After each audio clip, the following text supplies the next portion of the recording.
All right, so we introduced at least, this critical moment in Israel's history at this point, and this really is, in many ways, a hinge point in the history of Israel. We talked about, and this first question mentions some of that, which we talked about, the first census in Numbers chapter 1, hence the name Numbers for this book that we're studying. There was that census of the first generation of those soldiers, 603,550, 20 years and up. And then they ended up being a rebellious generation. And so they have been told numerous times, they will continue to be told numerous times, that they will not be able to enter the land. Their bodies will die in the wilderness. They will stay in the wilderness. Their children will be the ones to enter. And so Numbers 26 is that next generation that is taken number of. That is, again, the soldiers, the ones who will go in and actually conquer and take the land, and then they will begin to inhabit it. I do believe that each thing mentioned after this census here in Numbers 26 is in connection with that second generation. That's who we're now talking about. Even some of the stories, the major question we'll get into next, some of these stories might seem a bit random at first. Why are we talking about these trivial things or seemingly trivial things? They seem out of place. Hopefully we can put those in context and see the deep meaning with some of those things here in just a moment. But again, with question number 1, we noted that the second census accomplished a few things. It was to help them with land distribution as they inherited the land. It was again to help them with military organization, as these were the soldiers, as we've already talked about. And then, this is important for the next question, remembering and recording families that had been in that first generation, but then had died, but now here are their children. And so the second generation going into the land and their children and their children's children can look back at this census and either recognize rebellion or they can recognize faithfulness, as we're going to see here in just a moment. So here with question number 2, we have a very interesting story about the daughters of Zelophehad. And the daughters of Zelophehad have a question that they bring before Moses. And what is that question? Really, it's more of a problem that they bring before him. And what is that? It centers around the fact that their father had died, and they had no brother in the family. Right. And it would appear that this inheritance would go to someone else besides these daughters. Right. So they ask what should be done. The Lord responds and says that the land or the inheritance should go to them.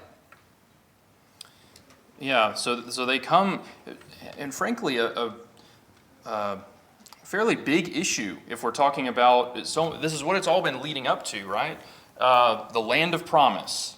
And they recognize a problem, and it is, as you mentioned, their father has died. By the way, they recognize that their father died in his own sin, but he didn't die according to the sin with who? With Korah. So he is one of the soldiers that died in the wilderness according to his own sin and according to his own rebellion, but he's not a part of Korah in that rebellion, that specific rebellion. So he would, talking about Zelophehad, he would still be in the ones where his children would be able to inherit the land. But the daughters recognize, because this is a day and age where if there are only daughters, the inheritance would go through the male line, but they don't have any brothers, as was mentioned. Zelophehad had no sons, only daughters, and so the worry is that they're not going to get a share in the inheritance. So this gets into the solution that's given, and what is that? How is this resolved by the Lord? Because Moses brings this to the Lord, and what is the solution?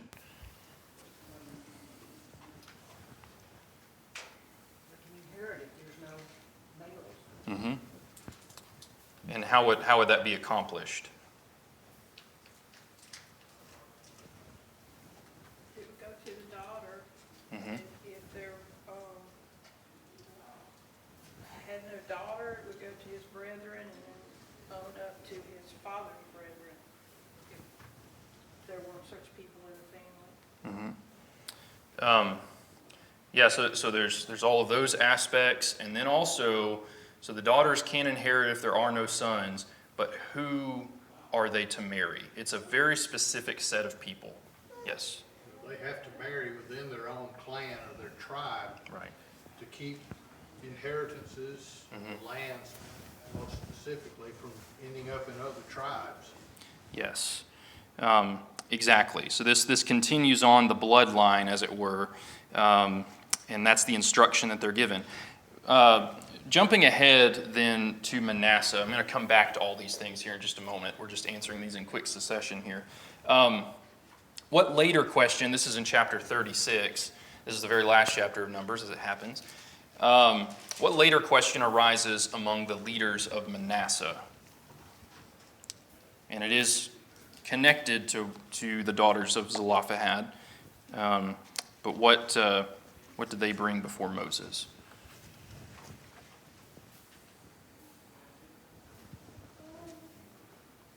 And this is part of what we've already sort of alluded at, but it's fleshed out a little bit more. So Manasseh asks what happens if the daughters marry who? Outside the tribe, right? And what is the case if that happens?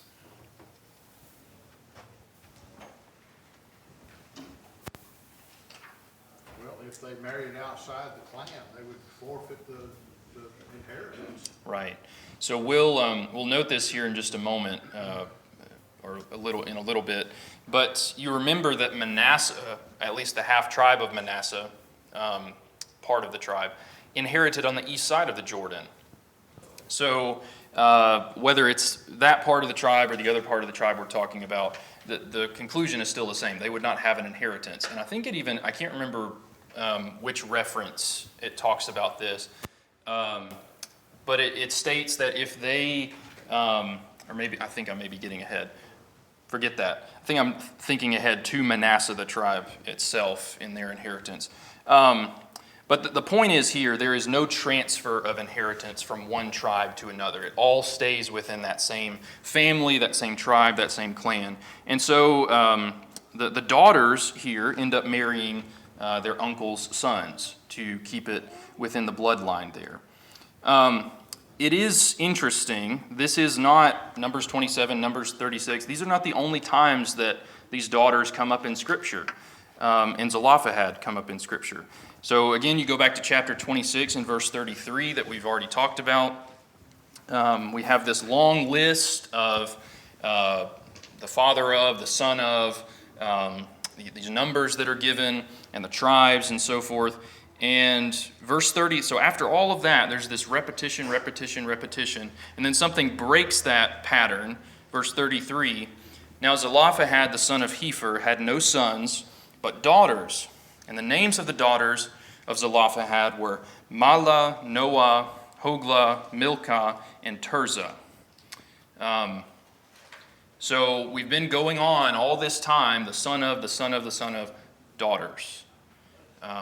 Zelophehad only had daughters. We'll come back to that in just a moment. Joshua 17, they're talked about again, and this is when they actually come to Joshua asking for Joshua to make good on the promise that they would inherit the land, as Moses had told them back here in Numbers. So we see them asking that be fulfilled. The last time that they're mentioned is over in 1 Chronicles 7. You may remember that the first 9 or so chapters is just a long list of names. We've got a lot of names mentioned there. And Manasseh gets a brief mention in chapter 7. And among the names, among the families that are mentioned within the tribe of Manasseh, Zelophehad and his daughters are mentioned. 5 times in total, these daughters and their father is mentioned. And the book of Numbers even concludes with them, talking about these daughters and their father. I think there may be some reasons for that. We may not know all of them, but I think we can recognize the importance of this story, at least some of it.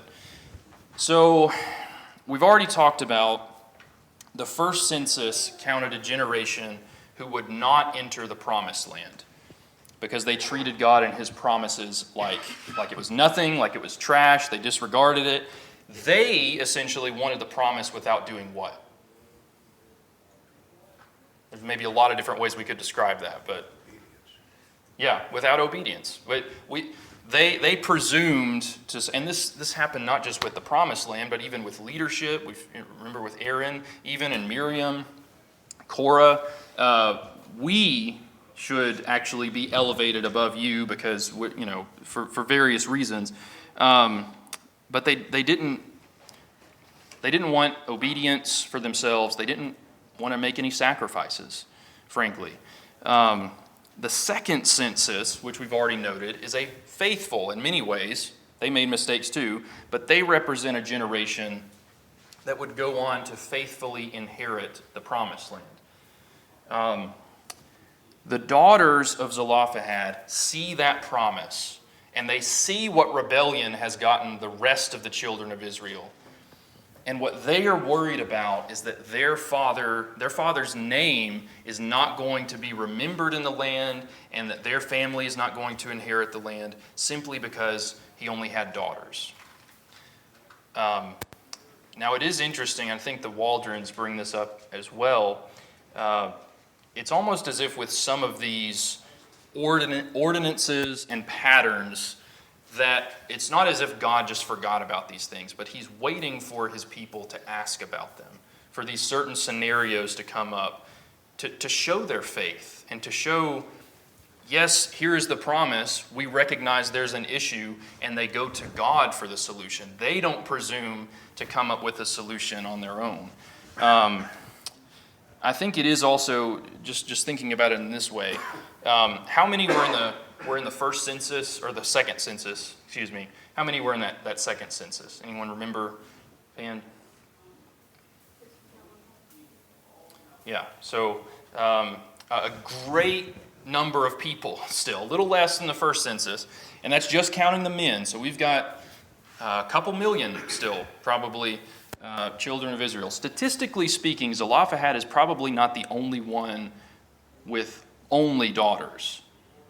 And yet it's his daughters that come forward and show this kind of faith. Think about, and I know I'm camping out on this story a little bit, but I think, again, this is sort of a hinge point. Just think about what these women are doing. Their story does come directly after this census here. They're this representation of a faithful generation. And they again do note their father's sinful behavior. But God had still promised that even those families, though they would die, or the specific men would die in the wilderness, the families would inherit. They are asking, how can we receive that promise? How can we be faithful to that promise? How can we be obedient to that promise? And so this will be the last thing I mention here. You go then all those years forward to 1 Chronicles. Anyone remember who 1 Chronicles is written to?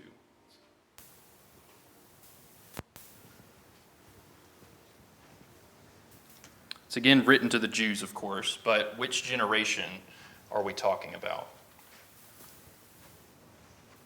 So this would be the generation of Jews that has just returned from the 70 years of captivity in Babylon. And they're getting, in many ways, an overlapping history of what you find in 1 and 2 Samuel, 1 and 2 Kings, but it's also, it's a curated version of what you see in those books, meant to teach certain things.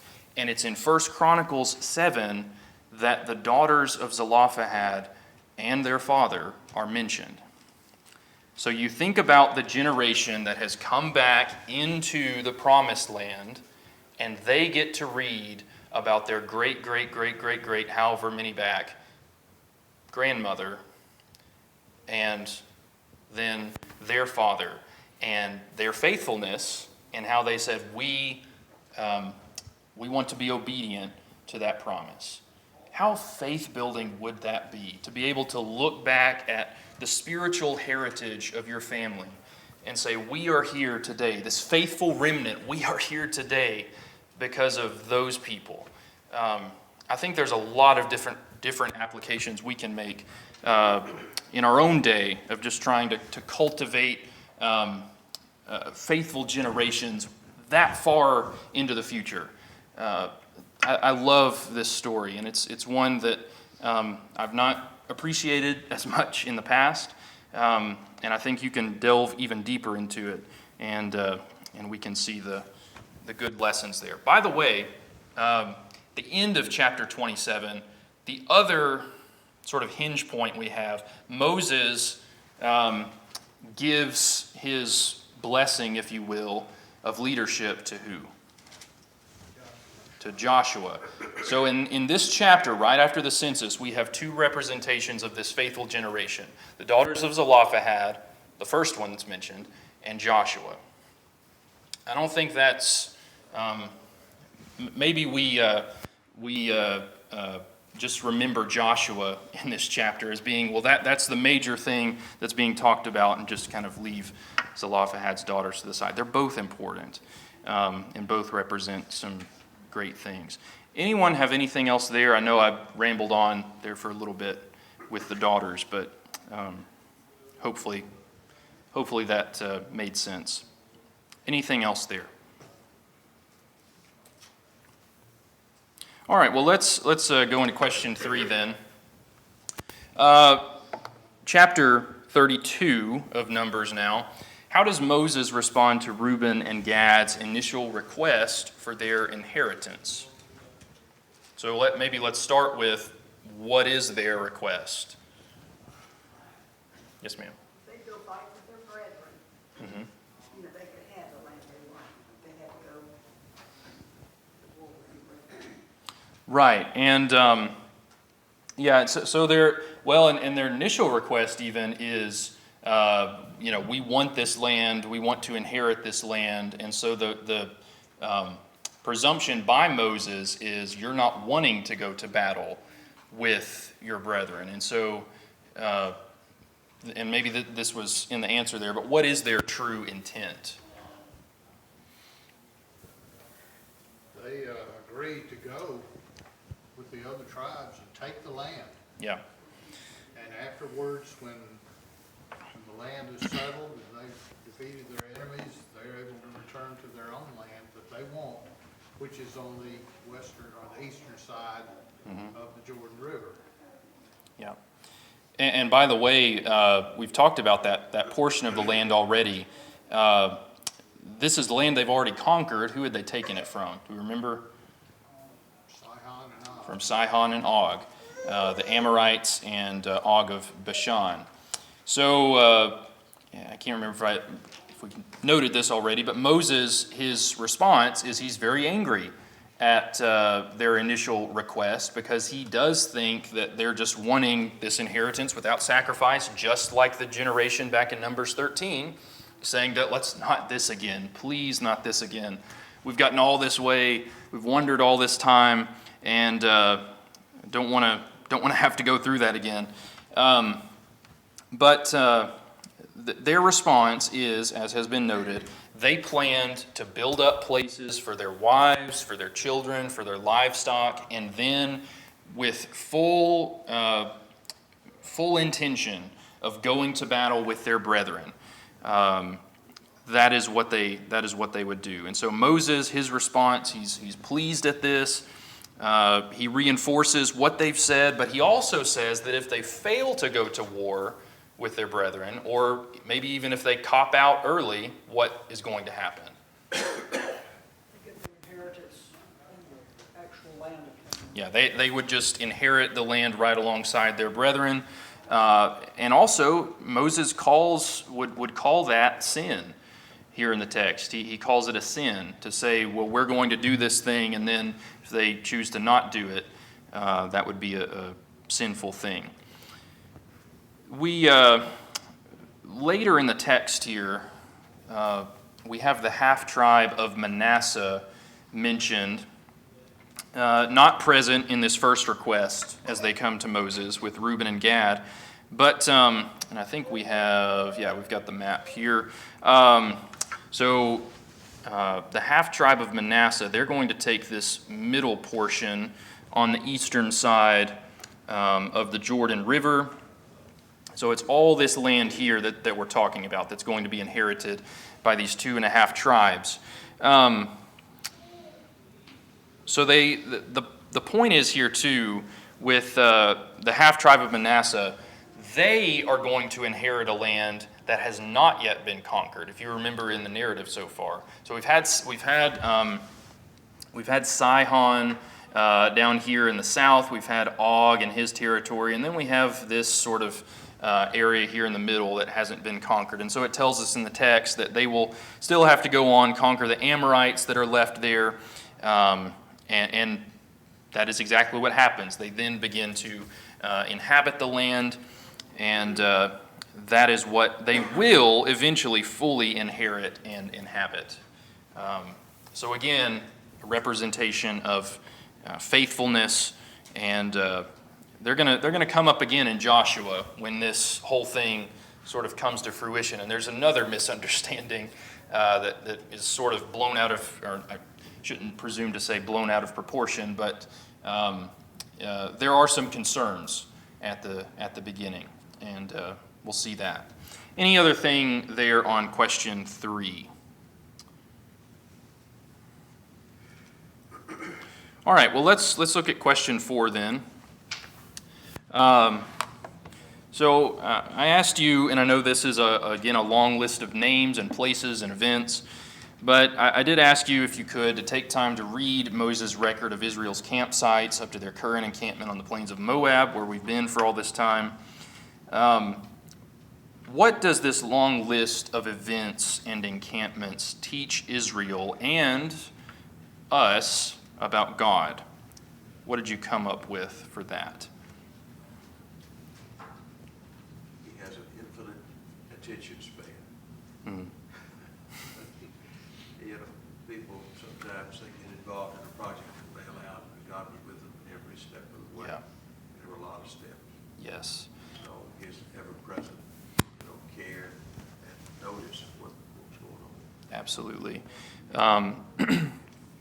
I think, and I didn't go through and count myself, but I know one author, can't remember if the Waldrons bring this up or not, but it's between the first encampment, or the encampment, between Ramses and now where they are in the plains of Moab, there are 40 encampments or events mentioned. It's not that there were only exactly 40 in between that time, but maybe, just maybe, Moses and the Holy Spirit are making a point there with 40 years, and you have the number 40 again. But an abundance of all these events where God has been present. I think that is a great lesson to take from here.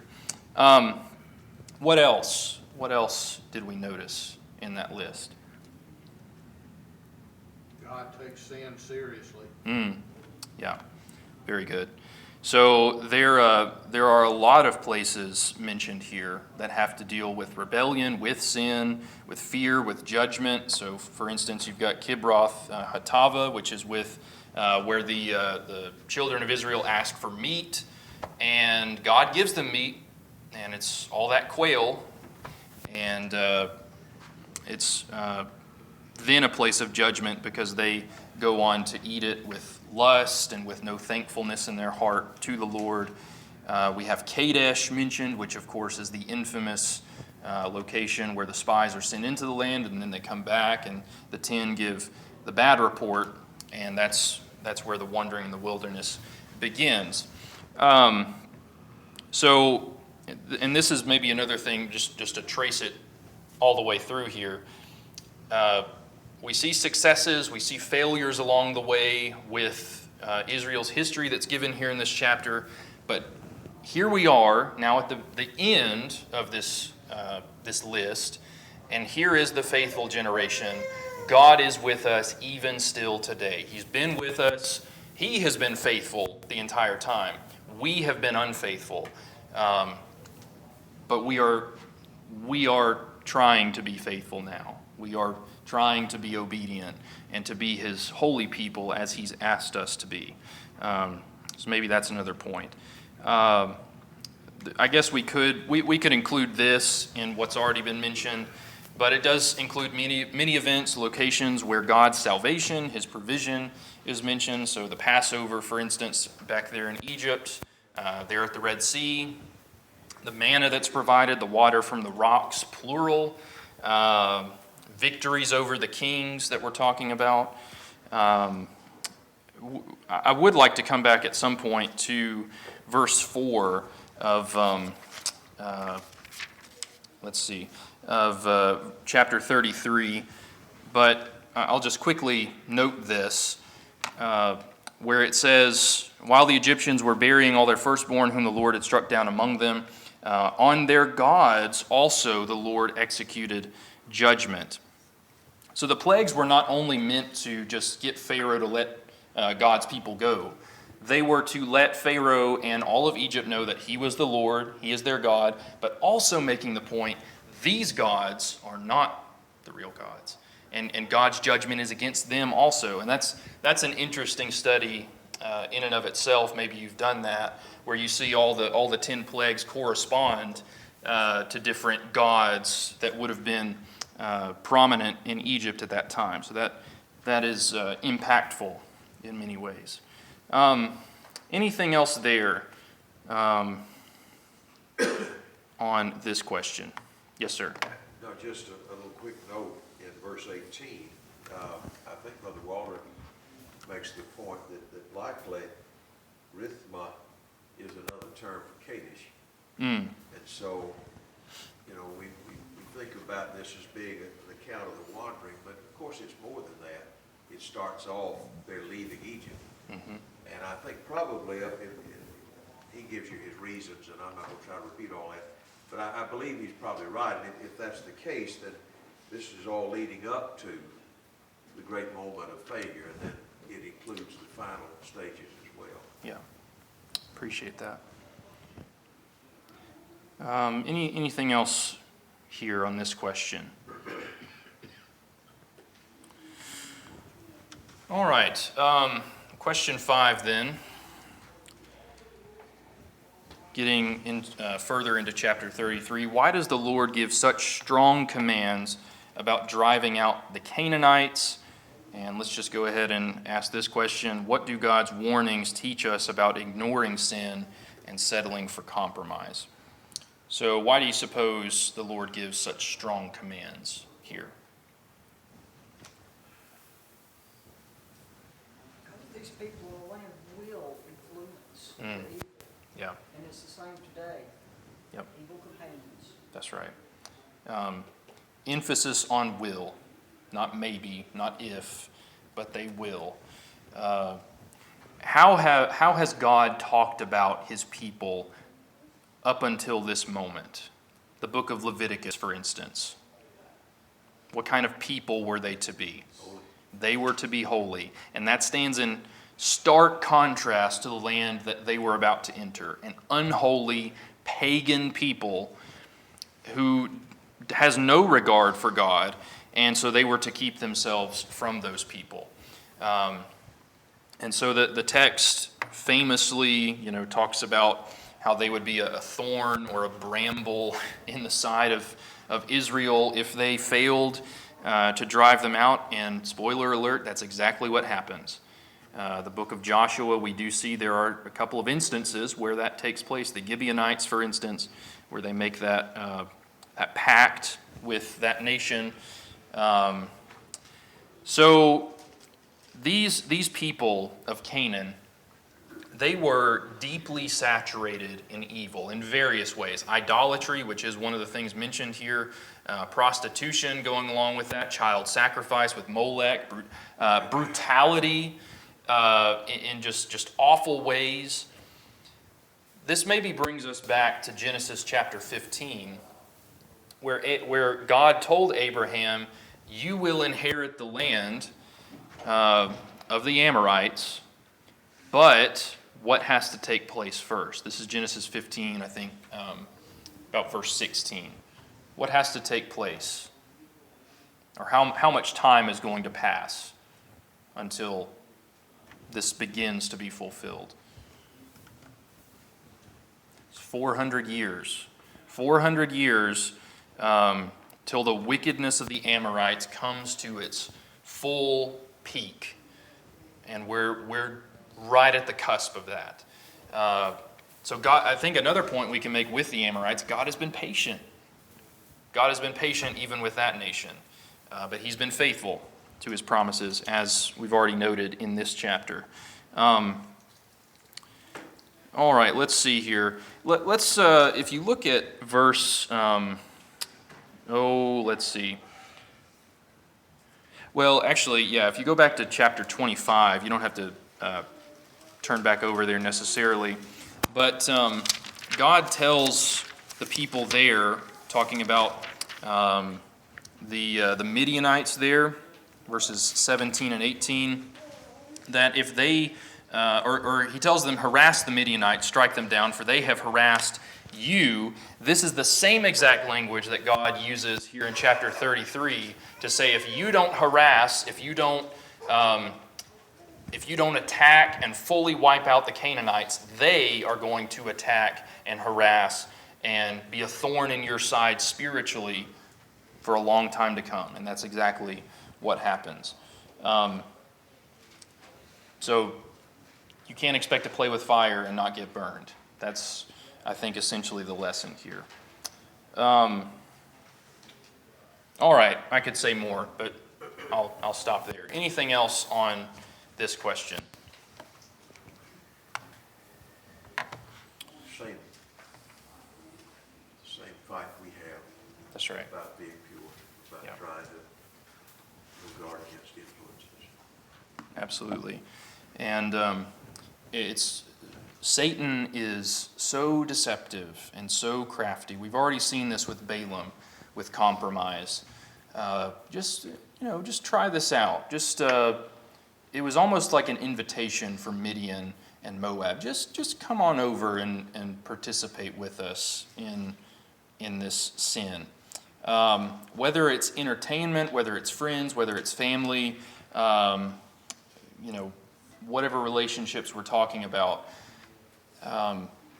excessive consumption of any of those things, or even just saying, I'll just flirt with it for a little bit and see what happens, it's not going to end up in a good situation. Anyway, I could say more there, but appreciate that point. That's very well put. Anything else on this question?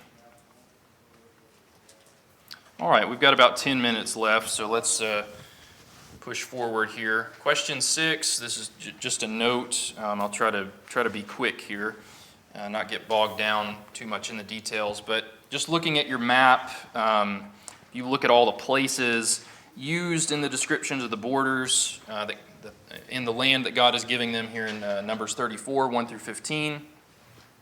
So you've got the south side that's mentioned here, which is in the wilderness of Zin, that bumps up against the border of Edom here. We also have the brook or the river of Egypt that's mentioned, so the border would be down around this area. Of course, the west is easy because we've got this great sea, the Mediterranean, that's over here on the west, and so that would be their border, the coastline on the western side.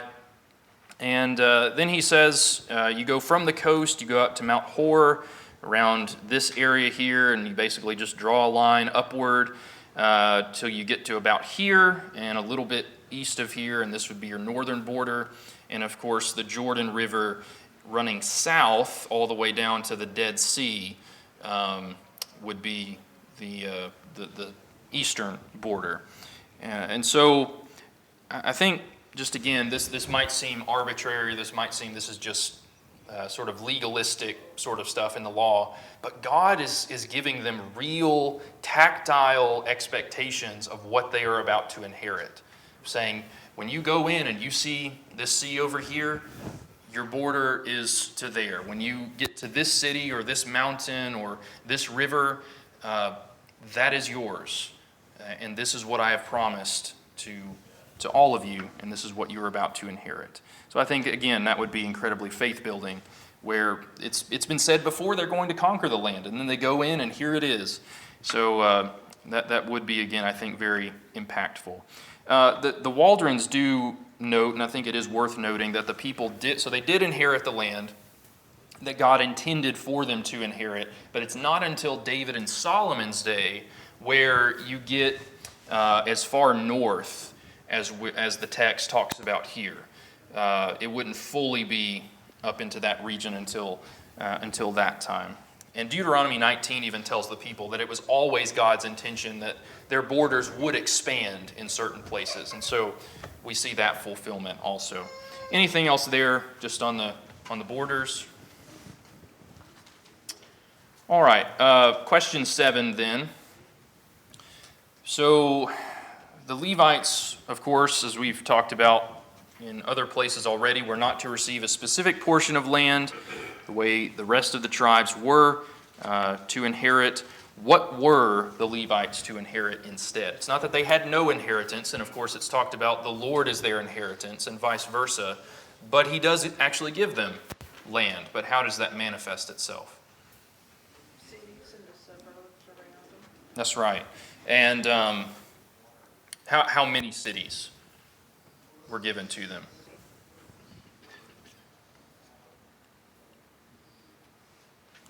We've got, 6 cities of refuge. yes, so 6 cities of refuge and then 42 in addition to that, so 48 total cities that the Levites were to inherit. And yeah, the pasture lands or the suburbs, as some put it, would also be included in this. So this would be on the outside of the walls of each of those cities. And one author approximated, because we've got cubits talked about here, and cubits is still one of those measurements that's somewhat disputed, but we can get a pretty good idea. 207 acres, this particular author says, was approximately what each of these places would inherit. And I know the Waldrons get into some of the nitty-gritty details of how do we reconcile all this. And I think we don't necessarily have to do that, but I think the point being, God is, again, giving them real expectations and patterns throughout all these cities. No one's going to get short-handed. No one's going to inherit less than the other, at least within the tribe of Levi here. It's all very methodical and very well thought out.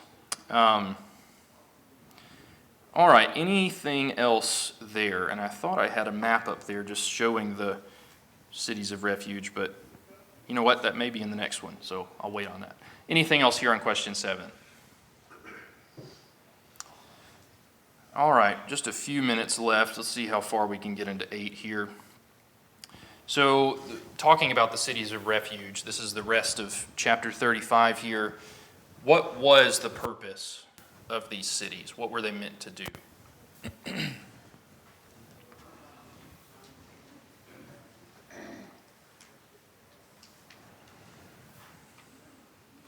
Allowed a fellow who had taken a life, but had not done so with intention, malice, Yeah.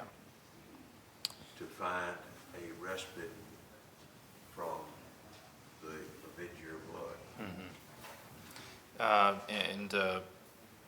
So we have 2 parties basically represented here in this scenario where these cities would be used, and this is the map I was talking about. So you've got 3 cities on the eastern side, which is of course what Manasseh, half tribe of Manasseh, Reuben, and Gad were to inherit, and then you have 3 on the western side of the Jordan River, where you could flee to. So The text says a manslayer, so someone who did not have intent to actually murder this individual, but they could flee to the city for refuge. And I think the idea is, this avenger of blood that's talked about, a close relative of the one who had died. He then has the right to pursue this individual, but if you go to the city of refuge, you would have sanctuary, basically. It also ensured a just trial, the text tells us, so they would wait in the city until they got a trial in front of the whole congregation.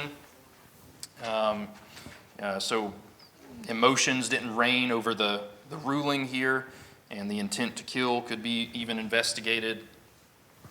But if found innocent, what was this person to do? Did they get to leave the city? Stay in that city till the high priest dies. Yeah. You just hope that the high priest is not an old man at the time you do this, right? Maybe he's just gotten in and you can stay there for a little while. But that's exactly what would take place. Let's end on this, and I'll try to, we don't have time to read this. Maybe we can pick this up on Sunday a little bit. But just asking the question, how do we experience refuge today? I think there's a lot of different scriptures we could go to, but I think Hebrews 6 is one of the best, because Hebrews in general just talks about the law in all of these ways that it was always meant to point to. And Christ is the one who gives us refuge, shows us greater refuge. So we flee to Christ the way that the manslayer would flee to the city, finding protection, finding hope, finding life. And by the way, how is Christ described in Hebrews? He is our high priest. And he's not only our high priest, but he is our high priest forever. He's not going to die, not again. And it's because of that first death and then the resurrection that we have this refuge in this sanctuary in the first place.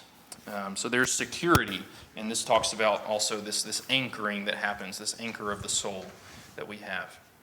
So a lot of encouragement, I think, we can draw even from these cities in our own way. All right, we'll stop there. So let's get ready for lesson 19, if we could, for Sunday, and we'll pick up there. Thank you.